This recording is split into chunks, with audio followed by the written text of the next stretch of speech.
हाँ जी, हेलो अस्सलाम वालेकुम। अच्छा जी, आज हम चैप्टर नंबर जो है वो 5 स्टार्ट करेंगे और अभी ये 12:25 पे हमारा लेक्चर जो है ना वो स्टार्ट हुआ है ड्यू टू सर्टेन रीज़न कि मैं इधर जो है ना वो केएसके में जो है ना वो काम था। अच्छा, चैप्टर नंबर 5 है हमारा plane kinematics of rigid bodies, ठीक है ना? ये बहुत इम्पोर्टेंट और ये लास्ट चैप्टर है that we will be covering during this course of semester. और ये क्या है, plane kinematics of rigid bodies. अब इसमें एवरी वर्ड जो है वो यहाँ पे जो भी मेंशन है वो दैट इज वेरी इंपॉर्टेंट, ठीक है। अच्छा जी, ये जो जो भी स्टूडेंट मेरे से कोई भी चैट में फजूल बात करता है ना, सबसे पहले वो जो है वो फौरी तौर पे रिमूव होता है। उसके अंदर मेरे पास टाइम ही नहीं होता सोचने का। मुझे उसकी जो है ना वो टॉक से पता चल जाता है कि वो कोई जो है वो इस तरह का स्टूडेंट है। इस वजह से हमेशा जब चैट में आप जो है वो सिर्फ काम की बात करें। जी, plane kinematics of rigid bodies जो है वो चैप्टर की बात कर रहा हूँ। इसमें हर वर्ड जो है वो इंपॉर्टेंट है। प्लेन काइनेमेटिक्स यानी काइनेमेटिक्स है लेकिन क्या है, plane, PLANE, plane kinematics actually means कि यहाँ पर जितने भी बॉडीज होंगे वो होंगे तो 3D बॉडीज, लेकिन हम उनको उनकी एक प्लेन में हम उनको जस्ट जो है वो स्टडी करेंगे। हम ऐसे एज्यूम करेंगे कि उनकी जो भी प्रॉपर्टीज जो है वो मोशन की हम ऑब्जर्व कर रहे हैं, हम कैलकुलेट कर रहे हैं। They are all occurring in a plane, मतलब 3D में नहीं है। यानी क्या चीज है कि वो प्लेनर होगी, XY में होगी, या जो है वो NT सिस्टम में होगी, R थीटा सिस्टम में होगी, लेकिन वो 3D जो है वो नहीं होगी। हम उनकी एक प्लेन ऑफ जो है वो स्टडी करेंगे उसमें। और रिजिड बॉडीज, अब what is the difference between a rigid body and a particle, तो ये हमने पहले स्टैटिक्स वगैरह में भी जो है वो थोड़ा इसका कॉन्सेप्ट जो है वो पढ़ा होगा कि वहाँ पे स्टैटिक्स ऑफ रिजिड बॉडीज होता था। तो रिजिड बॉडी एक्चुअली इस ऐसे बॉडी को कहते हैं कि जो कि during the whole process of motion जो है वो अपनी शेप जो है वो मेंटेन रखता है, यानी उसकी शेप चेंज नहीं होती, उसकी शेप डिफॉर्म नहीं होती। सही हो गया? यानी ये है कि उसकी जो मैस है या उसका जो वॉल्यूम है या उसकी जो अपेरेंट शेप है वो at the start of motion भी वही होगी और at the end of motion भी वही होगी। सिर्फ और सिर्फ जो है उसके अंदर जो डिफरेंट लिंक्स होते हैं वो एक दूसरे को मोशन जो है वो ट्रांसमिट करेंगे, और इसके अलावा और किसी किस्म का कोई इफेक्ट नहीं होगा। ठीक हो गया? ये है जनाब plane kinematics of rigid bodies. बाकी आपने अपने नॉलेज के लिए जो है वो चीज़ों को पढ़ना है। जितना आप ये स्टडी करेंगे बड़ा इंपॉर्टेंट चैप्टर है। उसमें सबसे पहली सिंपलेस्ट टाइप जो है वो क्या है, रोटेशन है। यानी रिजिड बॉडीज की जो पहली टाइप में सिंपलेस्ट क्या है वो रोटेशन है। Rotation about a fix axis, ठीक है ना। ये क्या है, the angular motion about the axis, ठीक है ना। It follows that all particles in a rigid move in circular paths about the axis of rotation, and all lines in the body which are perpendicular to the axis of rotation, ठीक है ना, including those which do not pass through the axis rotate through the same angle. सही हो गया? तो ये उसने कहा है इन द सेम टाइम में अगेन आवर डिस्कशन। अच्छा, ये आगे अगली जो टाइप है वो क्या है, जनरल प्लेन मोशन है। जनरल प्लेन मोशन को हम ये भी कह सकते हैं कि जनरल मोशन कह सकते हैं। जनरल प्लेन मोशन को हम क्या कह सकते हैं कि जनरल जो है वो मोशन है। यानी इसमें क्या हो जाएगी कि पार्शियल जो है वो रोटेशन हो जाएगी और पार्शियल क्या हो जाएगी, ट्रांसलेशन। अच्छा, ट्रांसलेशन उसने सबसे पहले लिखी है। तो ट्रांसलेशन आप जानते हैं कि ट्रांसलेशन को वो कैसे डिफाइन कर रहा है। वो कहता है कि translation is defined as any motion in which every line in the body remains parallel to its original position at all times. ठीक हो गया ना? ये कहने का उसका मतलब है। यानी ट्रांसलेशन में ये होता है कि बॉडी को सिर्फ और सिर्फ जो उसके अंदर कोई आप लाइन जो है वो उस पर ड्रॉ करते हैं तो वो क्या होता है, वो थ्रू आउट द मोशन। अब ये देखें रेक्टिलिनियर ट्रांसलेशन में क्या है कि ये बॉडी जो है ए बी मौजूद है, इसके अंदर एक लाइन ए बी उसने ड्रॉ की है आर्बिट्रेरली। अब इसमें क्या है कि वो जब ट्रांसलेशन हुई है तो ये न्यू पोजीशन जो उसने डैश डैश फॉर्म में शो की है, new position A dash B dash है, तो लाइन ए बी और ए डैश बी डैश पैरेलल है आपस में। ये उसने एग्जांपल भी दिया है कि रॉकेट टेस्ट स्लेड, ठीक है। जैसे फॉर एग्जांपल रॉकेट है वो और ये टेस्ट स्लेड पे जो है वो मूव कर रहा है, तो ये रेक्टिलिनियर ट्रांसलेशन की ये एग्जांपल है। ठीक हो गया? तो याद रखें कि ट्रांसलेशन की कितनी टाइप्स हैं, 2 टाइप्स हैं। सही है ना? अच्छा, वो कहता है कि इन रेक्टिलिनियर ट्रांसलेशन यानी all points in the body move in parallel straight lines. In curvilinear translation part B, all points move on congruent, ठीक है ना, congruent curves. Congruent curves का मतलब ये होता है कि वो similar curves जो है वो एक दूसरे की, जैसे आप देख लें कि ये curves हैं तो ये बिल्कुल similar जो है वो ये जो है ना लफ्ज ये congruent, इसको हम उर्दू में मुतमासिल जो है ना वो लफ्ज कहते थे। आपने अगर जो है वो जो उर्दू मीडियम से जो है वो जिन्होंने स्टडी किया है तो मैं उनके लिए जो है वो बता देता हूँ कि एक वर्ड था, इसको कहते थे मैं लिखता हूँ यहाँ पे इसके लिए, ठीक है ना, ये लफ्ज जो था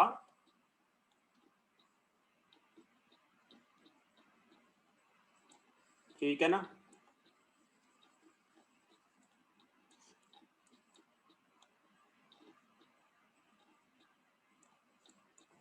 ठीक है, इसको जो है वो क्या कहते थे, मुतमासिल, ठीक है ना। ये लफ्ज जो है वो अगर आप जानते हो यानी वो एक दूसरे के सिमिलर हैं, जैसे ये देखें ये ऐसे लाइन है इसी तरह, तो ये भी सेम उसी वे से ये कर्व है, तो आपस में हर पॉइंट पे यानी इनके ऊपर अगर इस पॉइंट पे टेंजेंट ड्रा करते हैं तो इस पॉइंट पे भी टेंजेंट, तो at each and every point उनके जो टेंजेंट है आपस में पैरेलल होंगे। अब देखें यहाँ पे अगर आप टेंजेंट ड्रा करें वो ऐसे होगा, इधर ऐसे हो जाएगा, तो यानी ईच एंड एवरी पॉइंट पे यहाँ पे टेंजेंट ऐसे हो जाएगा, यहाँ पे टेंजेंट ऐसे हो जाएगा, यानी हर पॉइंट पे कर्व पे जो टेंजेंट होंगे वो आपस में पैरेलल हो जाएंगे। ठीक हो गया, तो ये सिचुएशन है।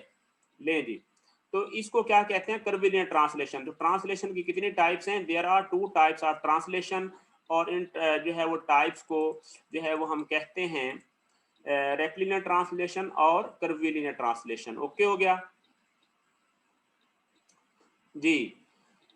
अगली टाइप है जी फिक्स एक्सिस रोटेशन। वो आप देख लें कि ये क्या है, कि जिसमें उसने फिक्स जैसे रोटेशन की उसने डेफिनेशन क्या बताई थी, is the angular motion about the axis, it follow that all particles in a rigid body move in circular path about the axis of rotation. ठीक हो गया ना, उनका पाथ क्या होता है, हर सारे पार्टिकल का सर्कुलर बनता है, and all lines in the body which are perpendicular to the axis of rotation including those which do not pass through the axis rotate through the same angle in the same time। ठीक है ना, ये जो है वो ये है। हाँ जी, मैंने बस जो बता दिया है, ठीक है ना, ये आप बाद में वीडियो जो है वो सुनना। अच्छा जी, तो ये जो है वो चीज हो गई, ठीक है ना, रोटेशन हो गई और ट्रांसलेशन, सही है, फिक्स ऐसे रोटेशन। अगली जो थर्ड टाइप है वो क्या है, जनरल प्लेन मोशन है, और इसको जनरल मोशन भी कहा जाता है।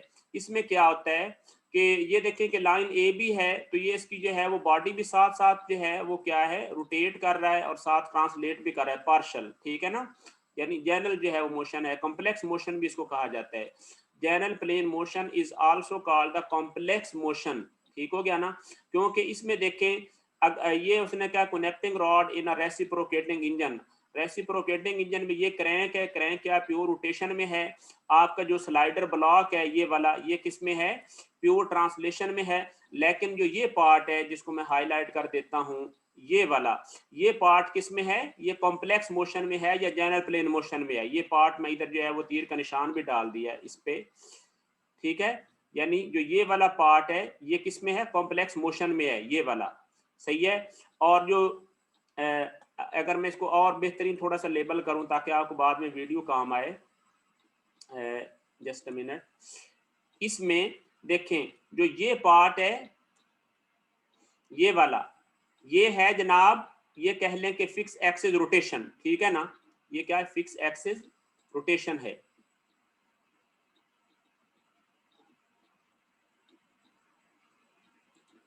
सही है ना, इसको क्या कहते हैं जनाब, फिक्स एक्सिस जो है वो रोटेशन। ठीक हो गया ना।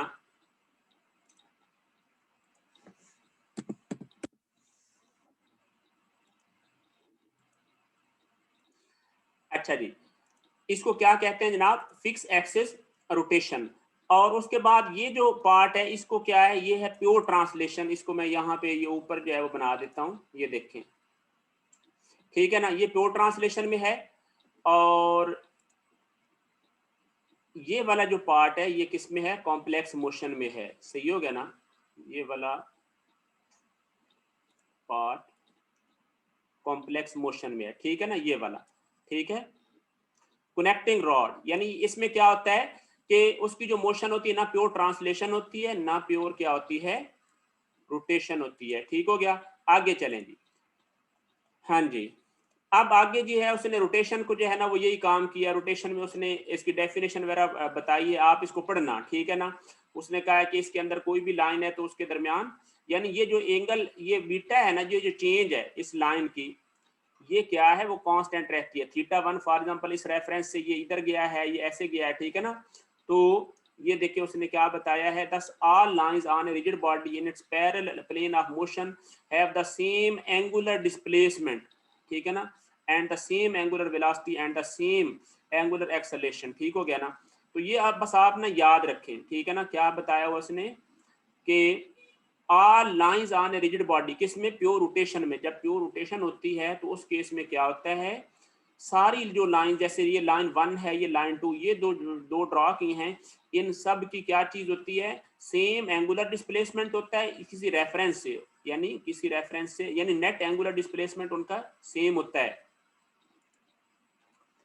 और ठीक हो गया, सेम एंगुलर वेलोसिटी भी उनकी सेम होती है और सेम एंगुलर एक्सेलरेशन होता है, ठीक है ना। ये चीज जो है वो उसने जो है वो ये बताई है। ये देखिए उसने प्रूव किया ना, डेल्टा थीटा 1 क्या है, वो डेल्टा थीटा 2 के जो है ना वो बराबर है, सही हो गया ना। तो ये चीज जो है वो सिर्फ बिकॉज उसने कहा कि एंगल बीटा इज इनवेरिएंट, जो कि एंगल बीटा क्या है, वो इनवेरिएंट है, यानी ये तो चेंज नहीं होता ना। अगर आप एक रिजिड बॉडी पर दो लाइंस लगा देते हैं तो उनके दरमियान जो है वो, चूंकि लाइंस आपस में रिलेटिवली तो मूव नहीं कर रही हैं, रिलेटिवली तो वो एक ही बॉडी पर हैं, हमने ड्रॉ की हुई हैं, तो उनके दरमियान चूंकि ये एंगुलर डिस्प्लेसमेंट कांस्टेंट है, तो इस वजह से क्या हो जाएगा कि यानी इस हर एक का जो नेट एंगुलर डिस्प्लेसमेंट है वो सेम बनेगा ना, यानी उस किसी रेफरेंस से उनका नेट एंगुलर डिस्प्लेसमेंट सेम बनेगा।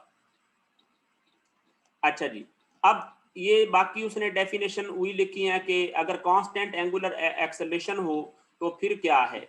ये देखिए उसने लिखा है कि the angular velocity omega and the angular acceleration alpha, ठीक है ना। अच्छा याद रखें कि जो एंगुलर एक्सेलरेशन अल्फा होता है ये वही एक्सेलरेशन होता है जिसकी वजह से स्पीड चेंज होती है, और जिसको आप क्या कहते थे भला पहले, थीटा डबल डॉट कहते थे, याद है ना, यानी क्या कहते थे, theta double dot angular acceleration, तो ये वही अल्फा है। In the plane of motion are respectively the first and second time derivatives, ठीक है ना। अच्छा अब क्या है जी, थीटा ओमेगा किसके बराबर है, D theta by d T के बराबर है। इसको कैसे लिखना है, तवज्जो रहे, आपको पता है कि v किसके बराबर था, आपने ये स्टडी किया कि v किसके बराबर होता है, वो होता है G D S by d T के बराबर है। अब उससे बिल्कुल आपने कंपेयर करना है, v की जगह पे ओमेगा आ गया, ये देखिए मैं इधर आपको कंपैरिजन बना देता हूँ, v की जगह पे क्या आ गया, ओमेगा, और ds की जगह पे क्या आ गया, ds की जगह पे आ गया थीटा, और dt की जगह पे ये dt रह गया, सही हो गया ना। तो यानी आपने उसके पैरेलल जो है वो चीजों को करना है, ठीक है ना। तो ये इसको हम ओमेगा को हम थीटा डॉट भी लिख सकते हैं, सही हो गया। और इसी तरह अब आपके पास ये क्या लिखा हुआ, alpha is equal to d omega by d t. तो हमें पता है कि यानी कि जो ए होता था, ए को हम लिखते थे कि वो क्या था, d v by d t, d v by d t. तो अब बिल्कुल उसी तरह ये v की जगह पे अब ओमेगा आ गया ना, यानी वो थी v थी लीनियर वेलोसिटी और ओमेगा क्या हो गया, एंगुलर वेलोसिटी, dt की जगह पे d आ गया, a की जगह पे अल्फा आ गया। या अगर आप थीटा की फॉर्म में लिखें तो आपको पता है कि वो क्या लिख सकते हैं, D square theta by d T square. फिर आपको पता है कि तीसरी जो एक इक्वेशन थी वो आपको याद है कि वो थी कि v d v is equal to क्या थी, ए डी एस, ठीक है ना। तो अब आप बताएं जी, ये देखें v की जगह पे ओमेगा आ गया और dv की जगह पे डी ओमेगा आ गया और a की जगह पे अल्फा आ गया और ds की जगह पे डी थीटा आ गया। जल्दी मुझे चैट में अब टाइप करके बताओ कि इक्वेशन 5.1 आपको समझ आ गई कि ये कैसे लिखी है। एवरीबॉडी जो है वो चैट में 5/1 के बारे में बताए कि ये इक्वेशन सबको समझ आई है कि ये कैसे जो है वो लिखी है, समझ आई सबको। हाँ जी आ गई ये समझ सर जी, 370 ने ये आंसर किया है और बाकी भी जो है वो बता दें। और किसी भी किस्म की कोई फजूल चैट बिल्कुल ना करें, ठीक है ना। ये मत समझे कि फिर आप बाद में कहे जी ये कोई गलती से हो गई है, मैंने जो है वो फौरी रिमूव कर देना, मेरे पास टाइम नहीं है, सही है। तो मैंने कहा चूंकि आज हमारा लेक्चर है और इसको मिस नहीं होना चाहिए, बाद में जो है ना वो शेड्यूल नहीं होता। जल्दी करें, हमने प्रॉब्लम जो है वो करने, और मैंने इसके लिए तकरीबन सुबह जो है ना वो 1.5-2 घंटे लगा के उससे प्रॉब्लम की एडिटिंग करता रहा हूँ।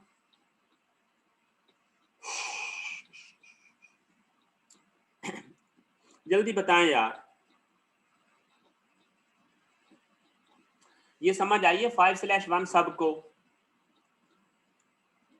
मैं अब ये इसको रिमूव कर रहा हूँ, इसको रिमूव कर रहा हूँ सारी ड्राइंग को।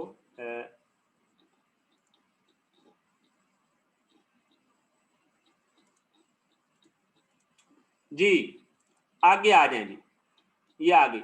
अब इसी तरह अगर कांस्टेंट एक्सेलेरेशन हो, देखें ना, अगर रोटेशन हो कांस्टेंट एंगुलर एक्सेलेरेशन की, कांस्टेंट एंगुलर एक्सेलेरेशन हो तो फिर क्या होता है, आपको बिल्कुल उसके पैरेलल ये चीजें लिखनी है सारी। ये जो 3 इक्वेशन का सेट है ना, ये है कांस्टेंट एंगुलर एक्सेलेरेशन के लिए, सही है। और वो आपको पता ही है कि कैसे लिखेंगे। अब तो मेरा ख्याल समझ आ जाएगी ना कि हमें पता है कि v किसके बराबर होता था, वो होता था v0 और प्लस क्या होता था at, यही होता था ना।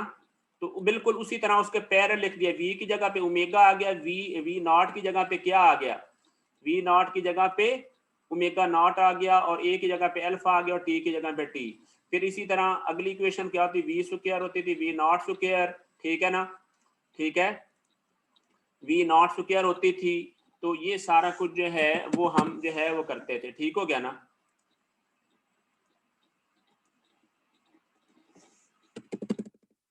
अच्छा जी, वो क्या हो गया,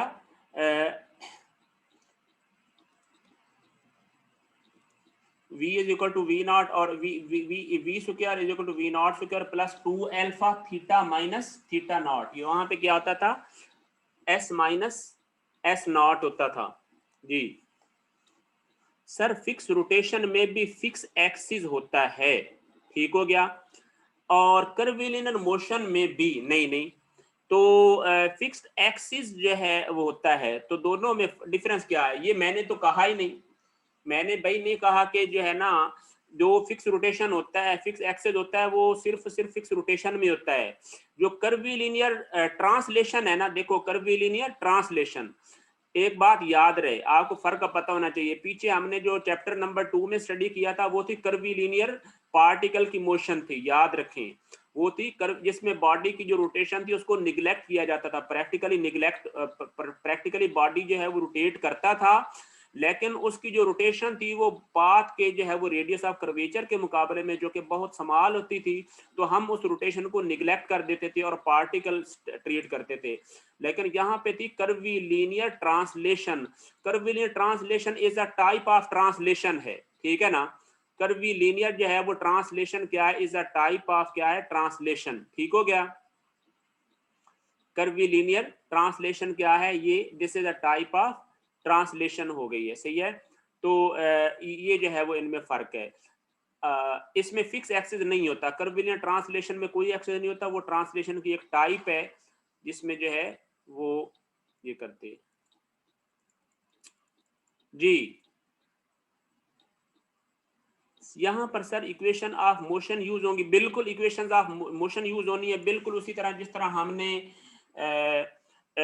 हमने रेक्टिलिनियर में किया ना ट्रांसलेशन में पार्टिकल में, बिल्कुल उसी तरह इक्वेशंस होंगी। लेकिन यहाँ पे क्या काम हो जाएगा, वो एंगुलर आ जाएंगी ना, चूंकि बॉडी की जो है वो हमने प्योर रोटेशन, अब हमने रिजिड बॉडीज को स्टडी कर रहे हैं, तो ये रीजन है, सही है ना। हम जो है वो रिजिड बॉडीज को स्टडी कर रहे हैं, तो यहाँ पे वो इक्वेशंस आ जाएंगी, लेकिन हम उनको रिप्लेस करते जाएंगे।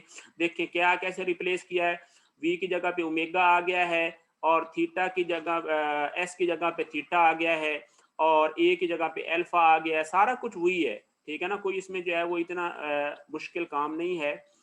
अच्छा जी, अब आगे जो पहली जो टाइप इंपॉर्टेंट लिखी उसने लिखा rotation about a fixed axis, सही है। ये चीजें हैं, इसमें बस आप सिर्फ ना ये याद रखें, ये 3 इक्वेशन जो कि अभी मैं यहाँ पे आपको इस लेक्चर में तो यहाँ पे ये बताने से जो है ना वो रहा, ये प्योर रोटेशन है, ठीक है ना। आपको पता ही है कि प्योर रोटेशन में क्या होता है, वैसे आप इस डायग्राम को देख लें। अगर फॉर एग्जांपल ये एक बॉडी है और ये पॉइंट ओ के अबाउट फिक्स रोटेट कर रहा है, तो इसका ओमेगा इस तरफ है और अल्फा भी इस तरफ है, एज्यूम किया ना, तो ये इसका रेडियस है। अब आप बताएं एन और टी एक्सिस ड्रॉ करें तो ये एन एक्सिस बन जाएगा और ये क्या बन जाएगा, टी एक्सिस बन जाएगा। और इसी तरह फिर क्या बन जाएगा, सर ओमेगा और थीटा डॉट में कोई फर्क तो नहीं है ना? जी नहीं, कोई फर्क नहीं। थीटा डॉट असल में क्या है, वो डिस्प्लेसमेंट का फर्स्ट टाइम डेरिवेटिव होता है और ओमेगा उसकी नोटेशन है, यानी एक ही चीज है, एंगुलर वेलोसिटी दोनों को कहते हैं। Theta dot and omega is the same thing, ठीक हो गया ना, सिर्फ जो है वो नोटेशन जो है वो डिफरेंट है। अच्छा जी, अब आ जाए जी, यानी ये क्या ए टी किसके बराबर होता है, वो आर अल्फा के बराबर है। जल्दी मुझे बताएं ए टी असल में किसके बराबर है, जिसको हम कहते थे आर थीटा डबल डॉट, यही कहते थे ना, आर थीटा डबल डॉट कहते थे। और वी को क्या कहते थे हम, आर ओमेगा। सही हो गया सर। थीटा डबल डॉट मतलब 2 दफा डेरिवेटिव जी, थीटा डबल डॉट का मतलब है 2 दफा डेरिवेटिव और इसका मतलब है एंगुलर एक्सेलेरेशन अल्फा। सही है ना, थीटा डबल डॉट मींस ये। अच्छा जी, ये कौन आ गया जी, स्टूडेंट जो कह रहा है कि जी सर क्लास कोड सेंड कर दें काइंडली एडमोडो के क्विज के लिए।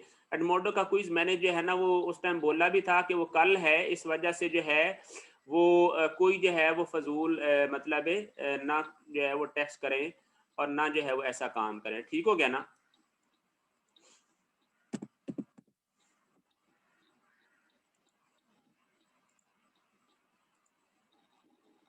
जी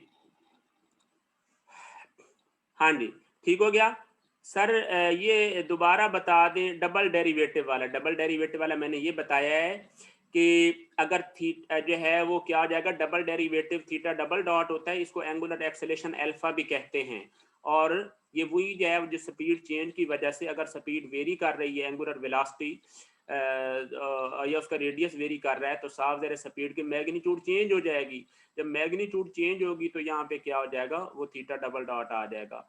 और ये सारा कुछ वही है, देखें ए एन किसके बराबर है, वो आपको पता है कि किसके बराबर था, वो r rho beta dots, rho beta dot square कहते थे ना, तो बीटा की जगह पे क्या आ गया है, वो ओमेगा आ गया है। बीटा डॉट की जगह पे क्या आ गया है, ओमेगा।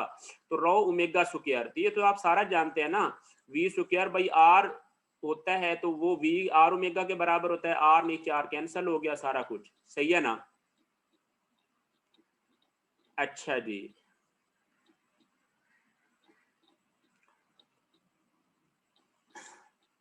जी तवज्जो रहे। ये एडमोडो पे ऐड करने वाले जो है ना वो इस टाइम चैट बिल्कुल ना करें, वो बाद में किया करें। मुझे जो है ना वो आपने गुस्सा दिलाया तो आपको पता है कि मैंने रिमूव कर देना है। मेरा लास्ट क्विज भी रह गया था भाई, कल क्विज होना है, मुझे बाद में लेक्चर के बाद याद दिलाना, अभी जो है वो बात नहीं करनी। अभी सिर्फ और सिर्फ इस लेक्चर के बारे में मेरे भाई बात करनी है, मेरे पास इतना टाइम बिल्कुल नहीं है। और आपको पता है कुछ जो है वो पैरासाइट भी दरमियान में आ जाते हैं जिनको मैं रिमूव जो है ना वो करता हूँ। मैं भी आपको पैरासाइट समझ के रिमूव कर दूंगा, ठीक है ना। तो इस वजह से कोई फजूल क्वेश्चन ना करें, जल्दी रहे दी। तो ये चीज आ गई। अब आपने ये याद रखना है, वी क्या है, आर ओमेगा के बराबर है। ए एन किसके बराबर होता है, r omega square v square over r और वी ओमेगा, ठीक हो गया ना। यानी हम इसको ये भी तो लिख सकते हैं ना, ये वी ओमेगा लिख सकते हैं या नहीं लिख सकते, जल्दी बताएं। एक आर ओमेगा वी के बराबर हो गया और एक ओमेगा रहने दिया, तो ये क्या है, वी ओमेगा के बराबर हो गया।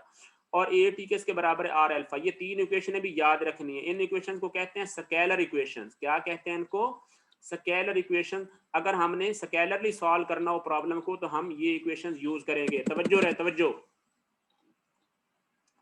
और अगर हमने वेक्टर अप्रोच यूज करनी हो तो हमने क्या काम करना है, इसमें ये चीज याद रखें कि v किसके बराबर होता है, वो किसके बराबर था, आर ओमेगा के बराबर होता है ना। लेकिन उसकी जो करेक्ट नोटेशन होती है क्रॉस प्रोडक्ट में, वो होती है ओमेगा क्रॉस आर, यानी v किसके बराबर होता है, ओमेगा क्रॉस आर के बराबर होता है।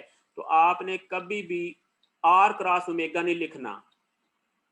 बताएं जी, ये सबको समझ आई कि वेक्टर v किसके बराबर होता है, वो होता है ओमेगा क्रॉस आर। और ओमेगा वेक्टर क्या होता है, ये perpendicular to the plane of rotation होता है। ये फॉर एग्जांपल ये एक बॉडी है, पार्टिकल पॉइंट ए पर मौजूद है, प्योर रोटेशन कर रहा है ओ के अबाउट, और ये उसका जो है वो थीटा डॉट यानी एंगुलर वेलोसिटी इस तरफ है। सही हो गया ना। तो ओमेगा वेक्टर जो है ना वो इस प्लेन पर परपेंडिकुलर होता है। और ये जो है वो आर, और ये जो है वो इधर वी जो है वो साफ ज़ाहिर है इस सर्कुलर पाथ पे क्या हो जाएगा, टेंजेंट हो जाएगा या आर पे परपेंडिकुलर हो जाएगा। सही है, तो ये आपने याद रखना है कि वी किसके बराबर होता है, ओमेगा क्रॉस आर के बराबर होता है। कभी भी आर क्रॉस ओमेगा नहीं लिख बैठना गलती से भी।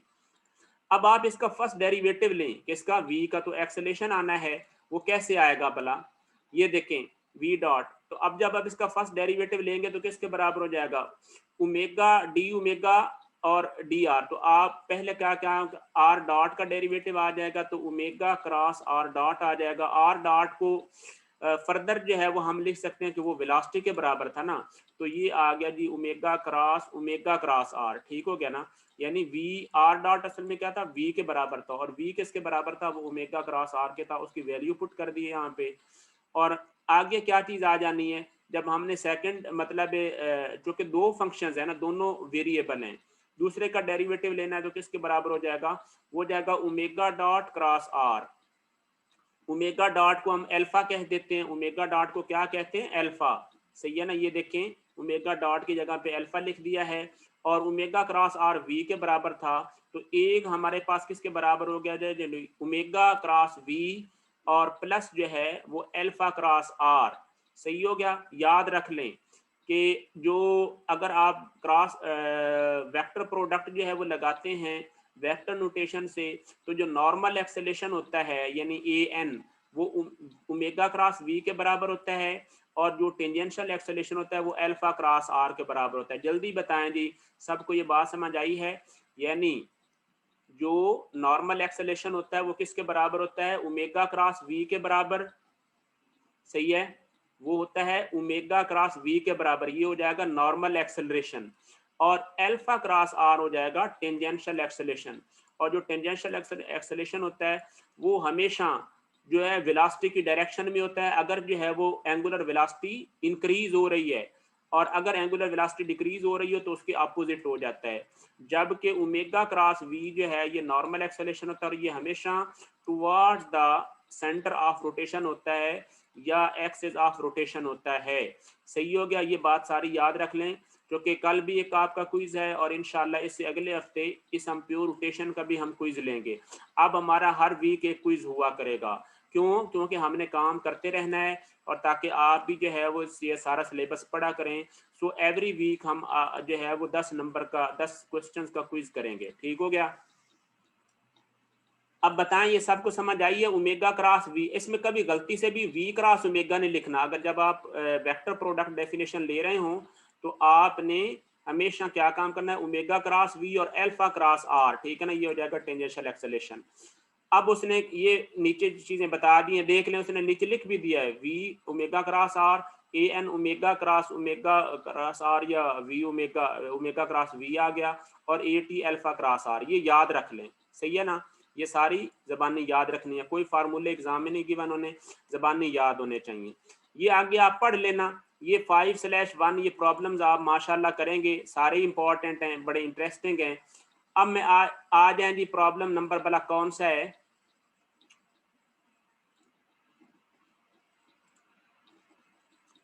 जी प्रॉब्लम नंबर है 5/1, ये मैं बताने जा रहा हूं, तवज्जो रहे, 5/1।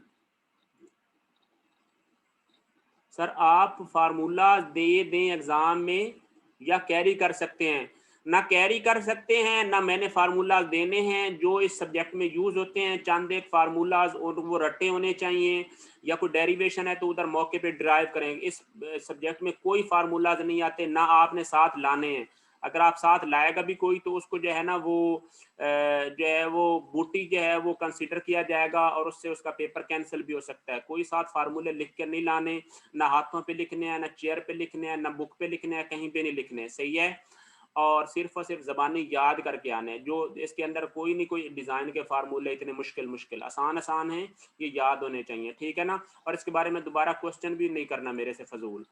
अच्छा जी, अब हम जो है वो चलते हैं भला किस पे, जो हम प्रॉब्लम कर रहे थे, चैप्टर नंबर जी 5 मैंने शामिल इसमें कर दिया है, साथ ही ये 5/1 जो है, इसको इसकी स्टेटमेंट पढ़ें। वो कहता है कि a torque apply to a flywheel, तवज्जो रहे, कहता है कि a torque apply to a flywheel causes it to accelerate uniformly from a speed of 300 revolution per minute to a speed of 900 revolution per minute in 6 seconds। तवज्जो रहे यार, सारे तवज्जो से शाबाश समझें। मैं अब स्लो स्लो समझाता हूँ, कोई मसला नहीं, मैं तेज नहीं अब जो है समझाता प्रॉब्लम। वो कहता है कि a torque apply to a flywheel. Flywheel क्या होता है? फ्लाई व्हील साफ ज़ाहिर एक डिस्क होती है, ठीक है ना, रोटेशन वाली, यानी उसकी कह ले कि इस तरह की जो है वो शेप होती है फ्लाई व्हील की, सही है। तो ये ठीक है, मैं ऐसे ही कह लें कि ये एक डिस्क है, ठीक है ना, और ये इसमें ये जो है वो रोटेशन हो रही है। वो कह रहा है कि इस तरह यानी कि रोटेशन हो रही है फ्लाई व्हील की, और वो क्या कहता है कि फ्रॉम ए स्पीड ऑफ, यानी उसकी इनिशियल स्पीड ये दी हुई है रेवोल्यूशन पर मिनट में, और जो फाइनल स्पीड है वो दी हुई 906 सेकंड में। Determine the number of revolutions n through which the wheel turns during this interval. वो कहता है कि 6 सेकंड में वो टोटल नंबर ऑफ रेवोल्यूशन कितने पूरे करता है। ऊपर है स्पीड दी हुई, ठीक है, आपने करना क्या है, उसके नंबर ऑफ रेवोल्यूशन फाइंड करने, उसमें याद रखें एक चीज उसने तजवीज दी है, use revolutions and minutes for units in your calculation. वो कहता क्या है कि आपने इसको चेंज नहीं करना, आपने डायरेक्ट ही रेवोल्यूशन पर मिनट ही यूज करना है और मिनट्स ही यूज करना है, इसको सेकंड में कन्वर्ट नहीं करना। ये वो तजवीज दे रहा है, तो इसको मैंडेटरी समझ लें एक तरह की ना, ताकि वो कहता है कि ताकि आपको ये भी पता चल जाए, फर्क कोई नहीं है, लेकिन वो कहना ये चाह रहा है कि आप रेवोल्यूशन एंड मिनट्स को यूज करें, ठीक है, ये बात है। तो समझ मेरी ख्याल मेरी बात आई होगी। ओमेगा नॉट किसके बराबर है? 300 रेवोल्यूशन पर मिनट, और ओमेगा किसके बराबर है? 900 रेवोल्यूशन पर मिनट। ओके, आगे रेडियन में कन्वर्ट करना है तो 2π/60 से मल्टीप्लाई कर दें, लेकिन मैंने जो है वो नहीं किया। ओमेगा नॉट जो है वो मकसद आप आगे कन्वर्ट करना था ना, मैंने नहीं लिखा। आगे डेल्टा टी कितना 6 सेकंड और एन फाइंड करना है। अब याद रखें कि सबसे पहला क्या काम करना है, आपने एंगुलर एक्सेलेरेशन फाइंड करना है। तो एंगुलर एक्सेलेरेशन किसके बराबर हो जाएगा? वो जाएगा final velocity minus initial velocity by delta T. तो आप देख लें कि फाइनल जो है वो 900 थे, इनिशियल थे 600, लेकिन जो टाइम था वो 6 सेकंड था ना, ये जो इंटरवल था, तो हमने 6 को तो मिनट में कन्वर्ट करना पड़ेगा ना, क्योंकि साफ ज़रा यूनिट्स तो सेम होनी चाहिए।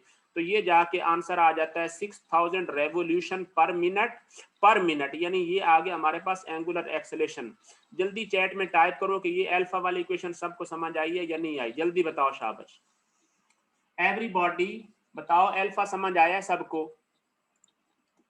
Done sir. 370 वकार यूनिस, ठीक है ना, इन्होंने इनको समझ आ गई है, और बाकी भी बताएं। उमेर अरसलान स्मार्ट, ठीक हो गया, उमेर असलम, अच्छा जी।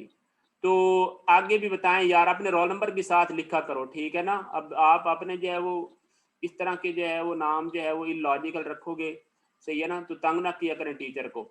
जी अल्फा क्या आ जाएगा? Yes sir, very good. चलें 3-4 जो है वो स्टूडेंट ने रिस्पांस दे दिया है, तो बाकी भी जो है वो इस चीज को देख लें। यानी बात एक ख्याल रखना है कि ऊपर रेवोल्यूशन पर मिनट है तो नीचे 6 सेकंड्स है, तो इसको मिनट में कन्वर्ट करना, ये गलती आपने मतलब है नहीं होने देनी कि ये ना कि आप 6 सेकंड्स ही लिख दें। तो रेवोल्यूशन पर मिनट पर एम आ गया, पर मिनट, ठीक हो गया जी।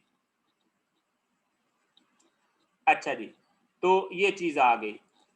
अब आगे इक्वेशन पढ़ें। अगली इक्वेशन हम अब कौन सी लगानी है? इसमें हमने ये लगानी है omega square is equal to omega naught square plus 2 alpha n. एक बात याद रख लें, अगर हमारे पास रेवोल्यूशन में हो ना सारा काम एंगुलर वेलोसिटी, तो आप एंगुलर डिस्प्लेसमेंट थीटा की जगह पे आप डायरेक्ट एन लिख सकते हैं, सही है ना। ये उसूल बना लें कि अगर आपने नंबर ऑफ रेवोल्यूशन निकालने हैं और आपकी एंगुलर वेलोसिटी जो है ओमेगा और ओमेगा नॉट वगैरह रेवोल्यूशन पर मिनट में है, और अल्फा भी रेवोल्यूशन पर मिनट में है, यानी पर मिनट स्क्वायर बन जाएगा ना, तो फिर आप जहाँ पे अल्फा होना चाहिए था ना, आगे होना चाहिए था, असल में थीटा होना चाहिए था। तो थीटा की जगह पे हम सीधा एन नहीं लिख सकते हैं, नंबर ऑफ रेवोल्यूशन, सही है। तो ये हमने जनाब इसके अंदर ये बस वैल्यूज पुट की हैं, और ये हमारा एंगुलर एक्सेलेरेशन है, और एन कितना आ गया? 60 रेवोल्यूशन, सही है ना। अब मैं आपको आंसर भी इसका इधर चेक करवा देता हूँ, मैं आंसर वाली जो है ना वो फाइल भी ओपन करता हूँ, ताकि आपको साथ साथ आंसर जो है वो देख के भी कॉन्फिडेंस हो। जी जी, फार्मूला ऊपर से दिखाइएगा, ठीक है ना। फार्मूला जनाब ये है, ये देखें कौन सा फार्मूला है, सही है ना, यही फार्मूला है। वो ऊपर से तो आपको बता दिया ना, यही होता है ना, वी स्क्वायर किसके बराबर होता है, v naught square plus 2 a s minus s naught होता है। तो वही फार्मूला लगाया है, कोई और ऊपर से और कहाँ से दिखाना है आपको, ये वही फार्मूला है, ठीक है ना। तो वी स्क्वायर उसके पैरेलल जो है वो ये बता दिया। तो एन कितना आ गया 60 रेवोल्यूशन। जल्दी बताएं यार, किसी को कोई क्वेश्चन है मेरे भाई तो बताए। आप बस क्वेश्चन की तरफ जो है वो तवज्जो दिया करें।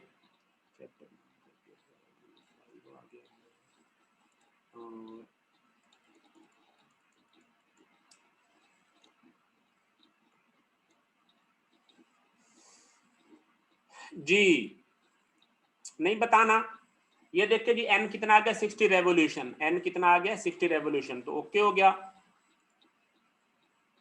वी की जगह ओमेगा लगाया, बिल्कुल ठीक हो गया, वी की जगह पे ओमेगा लगाया और कुछ भी नहीं किया। और जहाँ पे एस माइनस एस नॉट होता था उसकी जगह पे कैपिटल एन लगा दिया, जो कि नंबर ऑफ रेवोल्यूशन। तो एक चीज मैंने आपको पहले से बता दी कि नंबर ऑफ रेवोल्यूशन आपने निकालने हो तो फिर आप क्या करते हैं, अगर ये ओमेगा रेवोल्यूशन में हो तो फिर आप एन लिख देंगे, और अगर ओमेगा रेडियन पर सेकंड वगैरह में हो तो फिर आप क्या लिखेंगे, अल्फा थीटा लिख लेंगे। सर अगर आरपीएम में ना हो तो एन नहीं लिख सकते, बिल्कुल, क्योंकि अगर आरपीएम में ना हो तो फिर जो असल में एन की जो यूनिट है वो रेवोल्यूशन में होती है। तो उस केस में फिर आपको रेडियन पर सेकंड में हो तो फिर आपको क्या लिखना पड़ेगा, थीटा लिखना पड़ेगा, फिर रेडियन में वैल्यू आएगी, थीटा आ जाएगा रेडियन में, फिर रेडियन को आप रेवोल्यूशन पर मिनट में कन्वर्ट कर लेंगे बाद में, सही है। तो आपने यानी कोशिश यही करनी है, तब क्योंकि गलती हो जाएगी ना, अगर एन की वैल्यू, एन की यूनिट रेडियन पर सेकंड नहीं होती या रेडियन नहीं होती, एन की यूनिट होती है रेवोल्यूशन। ये कन्वेंशन है, बुक में बताई हुई, और कोई मसला नहीं है, ठीक है ना। और वैसे भी लिटरेचर में भी आप चाहे फ्लूइड की बुक्स पढ़ें या कोई बुक्स पढ़ें, उनके अंदर यही चीज होती है। ओके हो गया कि नहीं। अब जनाब आपने प्रॉब्लम नंबर वाला कौन सा कर लिया, 5/1 जो है वो कर लिया है, और आगे प्रॉब्लम वाला है जी 5/1 गलती से लिखा गया, 5/2 है, बड़ा इंपॉर्टेंट है, तवज्जो से समझते जाए, मैंने सारे प्रॉब्लम किए हैं आपके लिए।